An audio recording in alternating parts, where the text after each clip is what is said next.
Welcome to our channel. இப்போ நீங்கள் பார்க்குறது வந்து உப்பு கொழுக்கட்டை, கார கொழுக்கட்டை. இதுக்கு வந்து ஒரு 2 டேபிள் ஸ்பூன் எண்ணெய் ஊற்றி கடுகு, உளுத்தம்பருப்பு, கடலைப்பருப்பு, கருவேப்பிலையை இந்த மாதிரி கட் பண்ணி போட்டுவிட்டேன். கடலைப்பருப்பு ஒரு டீஸ்பூனு, உளுத்தம்பருப்பு 1 டீஸ்பூனு, கடுகு 1/2 டீஸ்பூன் போட்டு இதை வதக்கிட்டுருக்கேன்.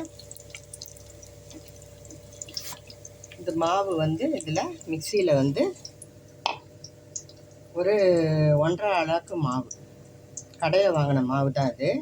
மாவையே போட்டு கொஞ்சம் தேவைப்பட்ட அளவுக்கு தண்ணி ஊற்றி இந்த கன்சிஸ்டன்சி, கொஞ்சம் தண்ணியாக இருந்தாலும் பரவாயில்ல, இந்த கன்சிஸ்டன்சிக்கு அரைச்சிக்கிட்டேன். இதில் வந்து உப்பும் பெருங்காயமும் போட்டு அரைச்சிக்கிட்டேன்.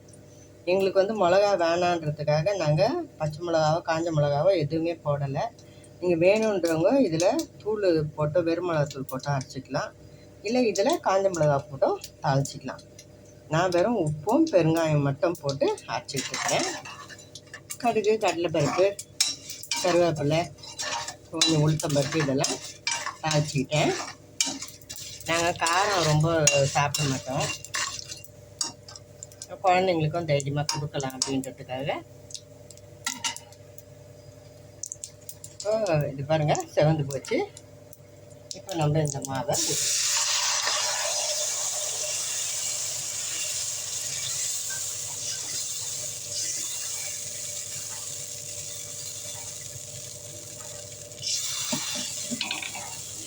இது நல்லா கெட்டி பதத்துக்கு வர அளவுக்கு நம்ம சிம்மில் வச்சே நல்லா வதக்கணும்.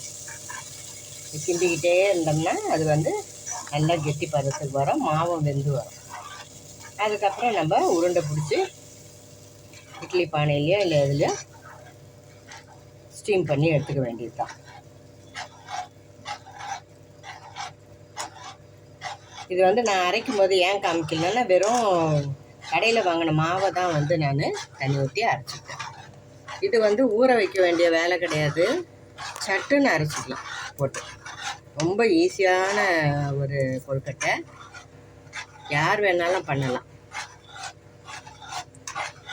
இது வந்து சில பேர் வந்து கொதிக்கிற தண்ணியை வந்து மாவில் ஊற்றி கிளறி உருண்டை பிடிச்சி வைப்பாங்க, தாளித்து அதிலே கொட்டிட்டு பண்ணுவாங்க.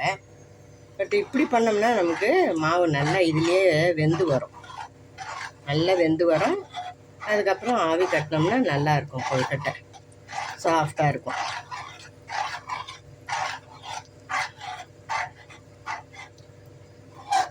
இது கொஞ்ச நேரம் கிளறணும், அப்புறம் காட்டுறேன்.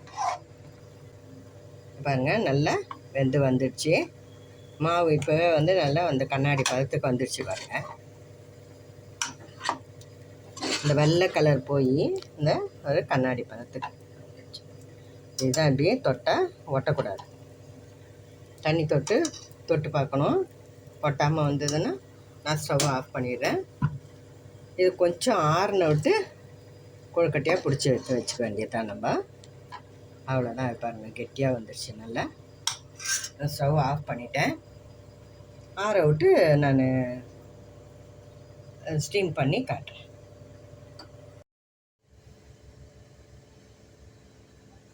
கொழுக்கட்டை ரெடி ஆகிடுச்சு, நல்லா சூப்பராக சுடுது, நல்லா சாஃப்டாக இருக்குது. ஆறினோடனே கொஞ்சம் நல்லா கெட்டியாகிடும். கொழுக்கட்டை வந்து ரொம்ப டேஸ்டியாக இருக்கும், ரொம்ப நேரம் சாஃப்டாக இருக்கும். இது நீங்களும் செய்து பார்த்துட்டு எப்படி இருக்குதுன்னு சொல்லுங்கள். இந்த வீடியோ பிடிச்சிருக்கோன்னு நம்புகிறேன். பிடிச்சிருந்தா லைக் பண்ணுங்கள், ஷேர் பண்ணுங்கள், எங்கள் சேனலுக்கு சப்ஸ்கிரைப் பண்ணுங்கள். தேங்க்ஸ் ஃபார் வாட்சிங்.